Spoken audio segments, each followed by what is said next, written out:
makikita nyo mga master, wala siyang output. Ang gagawin po dyan para magka-output, ayan, tanggalin nyo ito isang negative na wire, tapos idikit nyo lang saglit mga master dito sa kanyang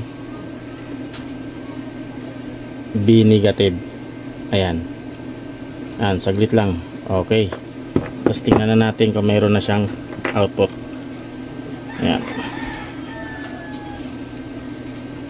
yun, mayroon na mga master, 6.68 volt. Ayan, kita nyo ba?